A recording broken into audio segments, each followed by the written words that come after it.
Bonjour, bienvenue à ivoabusiness.tv. Nous sommes dans l'église du pasteur Madou Abraham, le Midège. Le pasteur Madou Abraham qui est arrivé dans des conditions que lui-même il sait d'Afrique, il a dit et il dit toujours, Dieu m'envoie dans toutes les nations pour évangéliser ses enfants. Il a dit aussi qu'il ne manquera de rien. Aujourd'hui, dans cette église qui a une capacité de 7000 m², car 4000 personnes se partagent les louanges du pasteur. Il va nous recevoir dans quelques instants. Je vous demande d'être patient à l'intérieur. Merci. Bonjour, le prophète vous attend. Merci.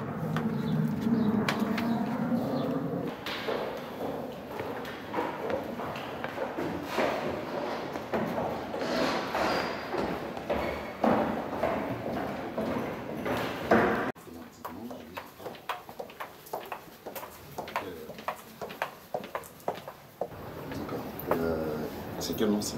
Monsieur Babé. Papa Issena pour Héros. Et Monsieur Babé, tu es là pour le pasteur. Merci. Allez-y, monsieur. Bonjour.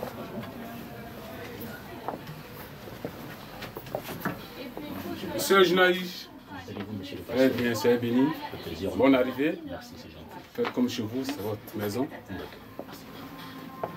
Enfin, Nicolas Cage retrouve enfin un grand rôle. L'acteur américain est à la tête de Pasteur, bonjour. Bonjour, monsieur Chavabé. On est très content de cette réception parce que, vu votre calendrier chargé, d'après l'information que nous avons reçue, c'est vrai que vous venez de Belgique. Belgique, où vous avez été à un séminaire entre hommes de Dieu. On tient franchement à vous remercier, monsieur le pasteur. Moi, monsieur Chavabé, c'est moi qui tiens à vous remercier parce que ce temps d'attente-là, j'espère que j'ai pris un bout de temps de votre temps, mais que Dieu vous le rende. Je vous remercie. C'est vrai que j'étais en Belgique pour l'œuvre de Dieu. Voilà pourquoi j'ai mis un peu ce petit retard. Mais mes sujets, c'est moi qui vous dois tout le respect et toutes les excuses. Pasteur, Oui. vous étiez bien sûr en métro Hoche, capacité de 25 personnes. On est monté jusqu'à 100 personnes. Aujourd'hui, pasteur, on voit que vous prêchez dans une église qui fait 7000 m². Capacité de 4000 personnes par chaque dimanche. Dieu vous bénit abondamment, pasteur, à ce que je vois. Oui, c'est Dieu qui bénit, c'est pas un homme qui bénit, M. Charles Babé. C'est la grâce de Dieu. Mais je tiens à préciser que je n'ai pas commencé à métro. Oh, j'ai commencé au Château Rouge. Oui. J'avais 3 personnes. Mais avec abnégation, avec intégrité, avec la marche, l'obéissance à la parole de Dieu, avec le Saint-Esprit, avec Dieu, tu feras toujours des exploits. Et j'ai appris à marcher avec ce Dieu parce que je sais ce qui est en l'homme. Comme Jean 2 disait que Jésus opérait des miracles guérisseurs, mais il savait ce qui était en l'homme. Donc, heureux celui qui met sa confiance à l'Éternel et malheur à celui qui met sa foi en l'homme. Donc, j'ai décidé de marcher avec le Seigneur. Et c'est comme ça le Seigneur, jusqu'à présent, qui ne m'a pas compte dessus, mais malgré l'attaque, les péripéties, les sujets. Mais le Seigneur pouvoir, dans toute la gloire revient à Dieu, c'est pas moi. Ben, lorsque vous dites par exemple toute la gloire revient à Dieu, on a vu que maintenant, vous faites venir par exemple des grands artistes, vous fusionnez, c'est-à-dire, excusez-moi, si je parle mal, si je ne prononce pas bien les noms de certains artistes que vous faites venir, vous parlez de Rose Sabine, de Koné Fantena, avec bien sûr l'association de Comelsi, dites-nous, de la religion, des artistes, du showbiz. Écoutez, M. Chavabé, même dans le showbiz biblique, mais ça dépend de quel showbiz, ce n'est pas le showbiz de ce monde. La Bible, tous les grands prophètes dans la Bible, tous les grands serviteurs de Dieu exerçaient leur ministère lorsqu'il y avait des prophètes, la louange et l'adoration passaient. Alors, David fut un grand prophète, David fut un grand chanteur. Donc la louange et l'adoration riment avec le ministère. Et il faut valoriser ces jeunes artistes chrétiens qui nous amènent, qui nous déportent, qui nous amènent devant la présence de Dieu. Il ne faut pas les négliger. Et ce sont des jeunes artistes qui montent. Donc, si moi j'ai besoin d'être béni, qu'on respecte mon ministère, j'ai besoin d'être élevé, il faut que je respecte aussi ceux qui sont devant. C'est vrai qu'il y a beaucoup de chants chrétiens qu'on va chercher aux États-Unis partout. Mais nous avons des valeurs au Congo, en Côte d'Ivoire, au Togo, en Afrique, même ici en France. Des jeunes, des génies en herbe montantes. Donc, je suis obligé d'aller prendre ces artistes pour venir. Mais pas n'importe quel artiste. Parce que moi, vraiment, il faut que la chanson me dépose devant Dieu. Il faut des chansons où il y a l'onction. Parce qu'il y a chante et il y a chante. Ben, certaines personnes se posent la question, pourquoi est-ce que vous n'écrivez pas, pourquoi est-ce que vous ne produisez pas des artistes, franchement, qui chantent dans votre église aussi? C'est pas ma mission. Ma mission, c'est de faire de toutes les nations les disciples, d'aller guérir au nom de Jésus, de les délivrer, de les baptiser. Donc ma mission, c'est pas de produire. Mais ça ne m'empêche pas d'aider un jeune chante qui veut donner toute la gloire à Dieu. Là où on parle de l'évangile pour la gloire de mon Dieu, je suis prêt à m'y mettre si je peux selon mes capacités. Voilà pourquoi il faut soutenir ces jeunes chants. Il faut soutenir tout le monde. Que ce soit intercesseur, commando. Là où la personne œuvrera pour Dieu, je suis prêt à aider. Pasteur, vous avez l'année dernière organisé une très grande veillée. Une veillée où vous avez invité toute la diaspora, les leaders charismatiques, franchement, de tous les partis politiques, y compris l'ambassadeur qui a bien voulu envoyer son homme de confiance, M. Ousmane Touré. Et le terme était l'heure du pardon. Dans quel sens et pourquoi vous avez organisé cette veillée? Est-ce que c'est l'heure en ce moment? Est-ce que c'est maintenant qu'on doit pardonner ou bien c'est juste un terme que vous avez utilisé comme ça? En fait, on a dit l'heure du pardon, mais sinon le vrai terme, c'est la puissance du pardon. À la puissance du pardon. Voilà, la puissance du pardon, parce que tant qu'il n'y a pas le pardon, qu'il y a toujours la haine, la violence sera toujours démise. Et lorsqu'il y a la violence, ce n'est pas nous qui allons payer plus tard. Mais qu'est-ce que nous laissons à nos enfants? Et ce que les gens ne savent pas, le pardon est le nom de Dieu. Dieu est tellement amour, pardon, qu'il a envoyé son Fils unique pour mourir. Et si Dieu, nous qui avons crucifié son Fils, nous a pardonné, nous a aimés, et nous continue de nous protéger, de nous laver, de nous purifier, de nous restaurer, de nous bénir, pourquoi est-ce que nous ne pouvons pas pardonner à ceux qui nous ont fait du mal? Mais ce que les gens ne savent pas, il y a une puissance dans le pardon. Quand tu pardonnes, la Bible déclare en Matthieu 5, verset 23, qu'avant de faire ton offrande à Dieu, laisse là ton offrande et va te réconcilier si quelqu'un est fâché contre toi, de peur qu'il te livre à l'officier, que l'officier te livre au juge. Donc vous voyez, il y a le pardon. Et ce que vous ne savez pas, lorsque nous allons pardonner, nous pardonnons, et que l'amour, le plus grand don de Dieu, c'est l'amour. Donc dans cet amour, Dieu prendra soin de nous, nous donner la sagesse, l'intelligence à tout un chacun, à tous les protagonistes, afin que nous regardons dans la vision de Dieu pour le salut de notre pays. Que tu sois centrafricain, français, angolais, togolais, tout et tout, mais là où il y a le pays en guerre, il faut qu'on se pardonne. Mais si on fait la politique dans la violence, je pense qu'on ne s'en sortira pas. Donc il faut faire la politique. Je n'interdis pas la politique, je n'interdis personne d'oublier. Mais nous devons pardonner. Pardonner ne veut pas dire oublier, mais il faut pardonner et puis partir avec. La politique, c'est des combats d'idées. La politique est biblique. Et des combats d'idées. Et bien ça, vous avez invité quand même les hommes politiques, bien sûr. J'ai invité les hommes politiques parce que ce sont les hommes politiques aujourd'hui qui influencent le monde de la politique. Et ce sont les hommes politiques aussi qui doivent marcher avec le Seigneur. David fut l'un des plus grands politiciens de la Bible, mais David marchait avec le Seigneur. Salomon fut l'un des plus grands politiciens. Salomon marchait avec le Seigneur. Il a dit à Salomon, si tu marches comme ton père David a marché avec moi, je te bénirai tout. Donc, ce que les politiciens ne savent pas, aujourd'hui on a dit, si tu fais la politique, tu ne peux pas faire. Si tu es chrétien, tu ne peux pas faire la politique, c'est archi faux. La politique même, la Bible même, la politique sort de la Bible. Mais il faut faire la politique selon la vision de Dieu. Il faut faire la politique selon la volonté de Dieu. Et Dieu te donnera tous les instruments nécessaires, toutes les âmes nécessaires et l'intelligence nécessaire afin d'accomplir, d'affermir ton royaume. Mais laissez-moi vous dire, David qui fut le plus grand politicien qui a créé la nation d'Israël, lorsque David a oublié de consulter l'Éternel, David a péché. Et Dieu a frappé David. Il a perdu son royaume jusqu'à ce qu'il se répande. Donc ce que les gens ne savent pas, beaucoup ont essayé, les savants, les philosophes. Mais aujourd'hui, où en est le monde? La décadence, le déclin, partout, parce qu'on a laissé les valeurs. Il faut revenir à notre premier amour qui est Christ. Mais pasteur, c'est vrai que vous connaissez parfaitement le sujet de la Bible. Lorsqu'on parle par exemple de politique, on a dû remarquer que vous avez demandé une audience bien sûr à François Hollande, président de la République de la France. Et vu son calendrier chargé, il vous a orienté vers son conseil spécial chargé des questions purement africaines. Dites-nous en toute sincérité, est-ce que vous êtes allé parler de politique, ou bien allé parler des révélations ou des prophéties de l'autre côté? Je tiens à vous préciser, M. Richard Wagbe, je suis un prophète de l'Éternel. Il a dit à Jérémie, je t'enverrai devant le roi Josias, parle, j'ai mis ma bouche dans ta bouche, ne les crains point. Donc je suis d'abord parti parler de l'Église, plaider pour l'Église, et je suis parti parler des révélations que Dieu m'a données. Et pour reconnaître un vrai prophète, c'est lorsque ce qu'il dit arrive. Et toutes les prophéties qui ont été données par Dieu à travers ma bouche sont réalisées. Donc, comme aimant la France, et je vis ici en France, et pour le bien-être de mes frères, mes compatriotes et pour le bien-être des Français, j'ai décidé de leur apporter le message de Dieu pour qu'ils aient une oreille attentive vers l'Église. Le Maintenant, message... sachez, souffrez, que je ne vous dise pas maintenant plus, parce que là, je suis un homme de Dieu, j'ai le devoir d'avoir un ventre profond. Oui, mais on sait que vous avez été reçu, c'est quand même une première, parce que depuis très longtemps, l'Élysée a du mal à recevoir surtout les hommes de Dieu venant de l'Afrique. Et vous avez été reçu avec le docteur Niamien et avec un conseiller d'Aubervilliers, de la mairie d'Aubervilliers. C'est quand même un peu un acte fort quand même.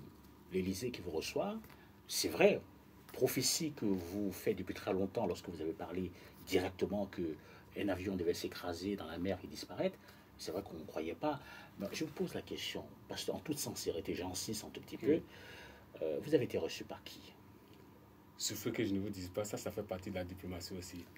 Je tiens à vous dire, lorsque Marie a eu la révélation qu'elle devait enfanter le libérateur, mais elle a gardé le secret, n'est-ce pas? Mais Joseph n'a pas pu garder le secret de sa bénédiction.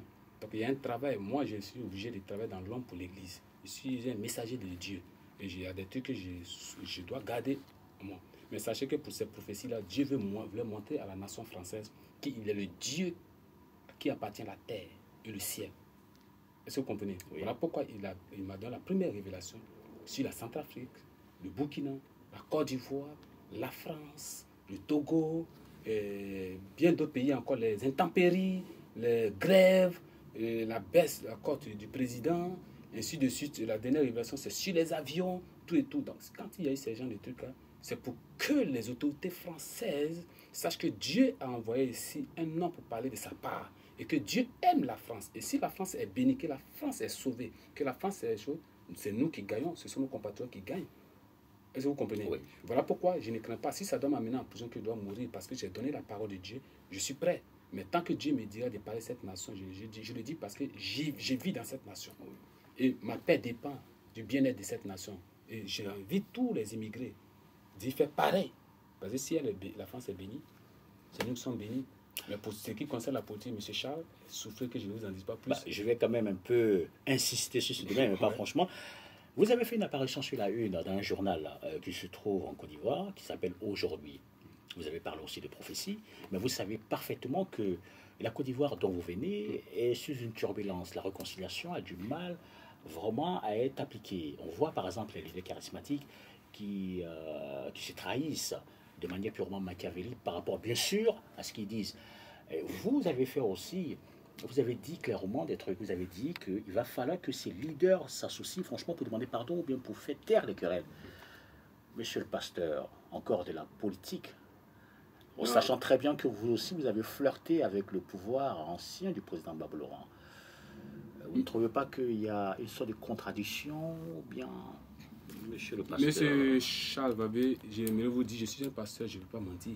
Je ne nie pas. Mais c'est que Dieu a fait de moi un homme nouveau. Dieu m'a mis au-dessus de tous les partis maintenant. Et quand je parle, je suis en même temps aidé, je suis FPI, je suis PDC, je suis pour la Côte d'Ivoire, pour tout dire. Et comme je suis pour la Côte d'Ivoire, je suis pour le président qui marchera avec l'Éternel des armées. Je suis pour la nation qui marchera avec l'Éternel des armées. Si tu ne marches pas avec l'Éternel des armées, c'est lui qui m'a établi, c'est lui qui me donne les paroles prophétiques, c'est lui qui m'a averti de ce qui adviendra. Et si tu ne marches pas avec cet homme, avec ce Dieu, je ne peux pas marcher avec toi. C'est de prier seulement en esprit pour que tu puisses faire la rencontre de ce Dieu pour affermir ton pouvoir. Donc ces hommes politiques, je les amène à marcher avec l'esprit de Dieu. Je les amène, ceux qui diront que tu ne peux pas faire la politique puis ne pas suivre Dieu, j'ai dit c'est archi faux. C'est archi faux. D'où est sorti l'histoire de la politique, c'est biblique. On a vu tous ceux qui ont affermi leur royaume, tous ceux qui ont dirigé avec sagesse, comme Salomon, tous ceux qui ont affermi comme David, tous ceux qui ont éclairé les peuples comme les Élie, les Jérémie, les trucs, même les apôtres, même Jésus-Christ de Nazareth, c'est de la politique. Mais les gens ne pouvaient pas le comprendre. Parce qu'il était cru, il révélait ce que le pouvoir ne voulait pas entendre. Mais quand tu aimes quelqu'un, il faut lui dire la vérité. Nous avons des autorités qui ont des conseillers, mais le meilleur conseiller, c'est Jésus-Christ de Nazareth. Et l'homme ne se connaît pas lui-même. L'homme ne connaît pas son avenir pour pouvoir te donner conseil pour ton avenir. Mais pasteur, vous qui flirtez bien sûr avec la politique, et à chaque fois on vous voit dans les milieux politiques, vous aussi qui vous êtes quand même prophète des nations, dites-nous, la Côte d'Ivoire en ce moment, comment est-ce que vous voyez la Côte d'Ivoire? J'ai dit, M. Chavabé, lorsque nous avons organisé la veille sur la puissance du pardon, et que j'ai donné des signes de la part de l'Éternel, vous avez vu les libérations qui sont suivies. Vous avez vu l'accalmie qui s'est suivie.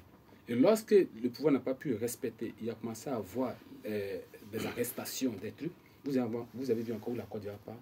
Moi, je ne cesserai de prier pour toutes les autorités, que ce soit pour le président Laurent Gbagbo, pour le président Alassane, pour le président Bédié, même pour vous, même pour mes ennemis. Je continuerai toujours de prier pour qu'on soit assagi, pour reconnaître, pour marcher avec l'Esprit de Dieu. Tant qu'il n'y a pas de réconciliation en Côte d'Ivoire, tant qu'on ne se pardonne pas, la violence va arriver à son comble. Et là, c'est le désastre. C'est le message fort que vous lancez, bien sûr, aux autorités. Oui, c'est le message fort que tout le monde puisse se repentir. Tout le monde cherche là-bas. Je vais vous dire, quand Israël a arrêté de marcher avec le Seigneur des armées, Israël fut emporté en déportation. Il y a le chiffre d'Israël.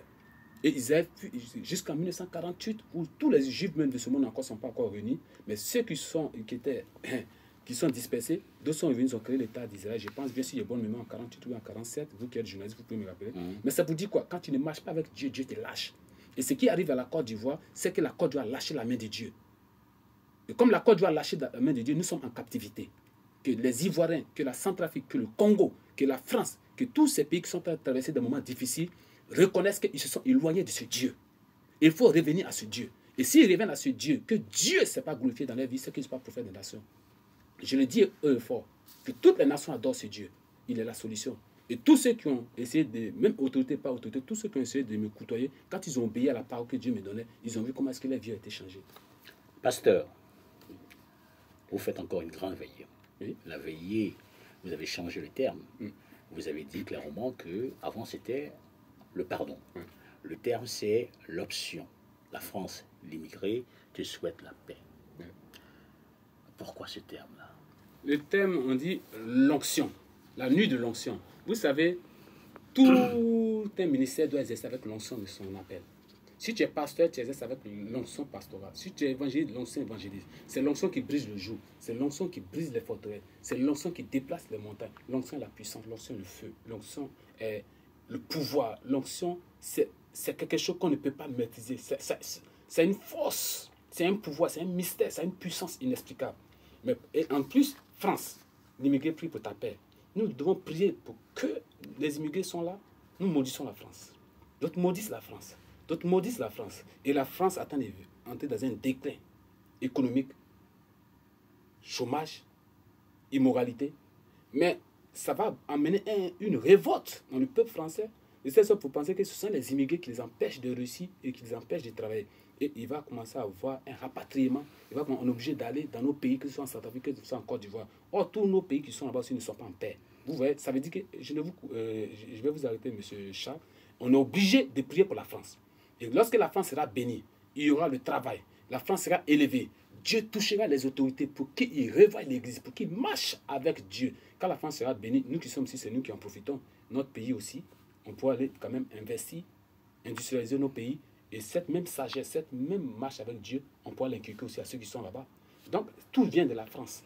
Certaines personnes disent clairement que c'est vrai que vous avez été reçu à l'Élysée et comme par hasard, vous demandez à tout un chacun maintenant de prêcher pour la France. Est-ce que ça n'a pas une connotation, bien sûr, avec le fait que Hollande, en fin de compte, a accepté votre audience? Non, même si Hollande n'avait pas accepté, j'allais toujours prier pour la France. Je tiens à vous dire, je vis en France. Et si la France va mal aujourd'hui, où j'irai? Si la France va mal aujourd'hui, vous allez aller où? Si la France va mal aujourd'hui, les caméramans qui sont ici, les Ivoiriens qui sont ici, les Congolais, Togolais, ils iront où? Beaucoup ont battu là à venir ici. Oui. En Jérémie 29, verset 7, notre Père dépend du sien, de là où, dans le pays où nous résidons. Il faut bénir. La Bible dit bénissez vos ennemis, bénissez vos amis. Celui qui bénit est béni. Nous bénissons. Prions Dieu pour que ces autorités marchent avec Dieu. On était tous mauvais. Moi, j'étais mauvais. Pas plus mauvais que moi. Parce que nous n'allons pas rentrer dans votre vie privée. Non, je sais, mais certains vous disent que si Dieu m'a transformé, oui, si Dieu m'a amené à pardonner, si Dieu a pardonné à mon semblable qui est devant moi, et si tu as été pardonné par Dieu, si tu as été accepté par Dieu, pourquoi ne pas accepter aussi la France? Pasteur, on tient sincèrement à vous remercier, mais je tenais quand même à donner la vraie information à partir du 9. La nuit de l'option, France, l'immigré te souhaite ta paix. Ce sera bien sûr le vendredi, le 9 mai 2014. Il y aura bien sûr dans cette veillée qui sera accompagné bien sûr par l'APCF. Qu'est-ce que cela signifie? L'APCF, c'est l'Association des pasteurs congolais de France. Cette association m'a vraiment adopté comme l'enfant.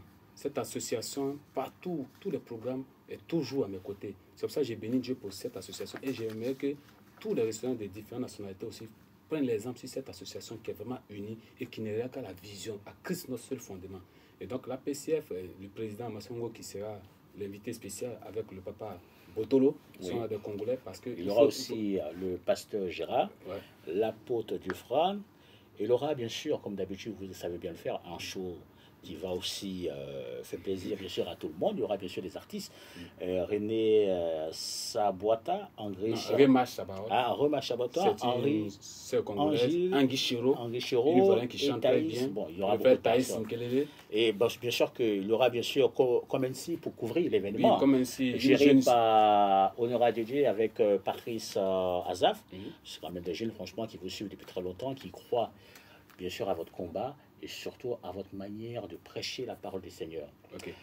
Pasteur, on tient franchement à vous remercier. C'est vrai que votre emploi du temps est tellement chargé, vous devez descendre tout à l'heure pour encore faire encore. Et on vous remercie, monsieur. Merci, monsieur Charles, mais je voulais petit récapitulatif. Vous dire qu'il y a aussi l'APIF, l'Association des pasteurs ivoiriens de France, qui sera présent. Peut-être que vous n'avez pas vu ça, elle là. Et son président, le pasteur Emmanuel Gueye, c'est l'APIF qui me soutient aussi, qui me donne des conseils, parce que je suis là jeune frère, je suis là enfant. Je veux aussi remercier l'APIF. Mais je suis certain de vous dire qu'au niveau de Comensi est une jeune structure montante qui veut faire la promotion de l'évangile, des chants chrétiens. Pas forcément de l'évangile, mais... Non, pas forcément de l'évangile, mais c'est leur créneau, c'est leur socle, c'est leur boussole. Et ces gens-là, au fond des choses, c'est une jeune structure. Et je vais vous dire aussi, les grands médias comme France 24, ils ont tous commencé comme ça. Donc, il fallait qu'on aide ces jeunes qui montent. Moi, j'aime beaucoup aider ceux qui aiment entreprendre. Parce que j'ai dit aux gens, arrêtons de travailler. La Bible déclare que nous sommes la tête et non pas la queue. Donc, si nous sommes la tête, c'est que nous sommes appelés à des chefs, des personnalités, des autorités. Donc, j'aime les gens qui aiment entreprendre, mais qui d'entreprendre avec le Seigneur. Voilà pourquoi, comme ils œuvrent pour le Seigneur, je leur donne des conseils, tout et tout. J'invite tous les pasteurs de soutenir cette association, cette agence. J'invite tout le monde de les soutenir. Et c'est comme ça, ils viendront aussi demain, plus tard, on dira 2 jeunes Ivoiriens, 2 jeunes Africains. Sans vous couper la parole, vous invitez bien sûr tout le monde à venir au 34 avenue Charles de Gaulle, 93 240 instants. Ça sera bien sûr le vendredi 9, de 21h30 jusqu'à l'aube. Oui, avec les drapeaux. Avec plusieurs drapeaux de différents pays. Les différents pays, avec le drapeau de la France. Tu as le drapeau de ton pays, tu as le drapeau de la France. Nous allons faire des actes prophétiques pour prier sur ces drapeaux, pour que Dieu soit le Dieu de ces pays. On vous remercie, monsieur le pasteur. C'est moi qui vous remercie. C'était avec le pasteur Madou Abraham de l'église MIDEF, l'église du ministère de la délivrance de Jésus-Christ, un grand pasteur qui gère aujourd'hui plus de 4000 fidèles sur une superficie de 7000 m². Ce pasteur qui est arrivé dans les conditions que lui-même sait, il a décidé en toute sincérité de nous accorder une interview, une grande interview. On tient à le remercier et à remercier aussi Dieu. Merci, c'était Charles Vabé du journal ivoirebusiness.net. Merci, au revoir.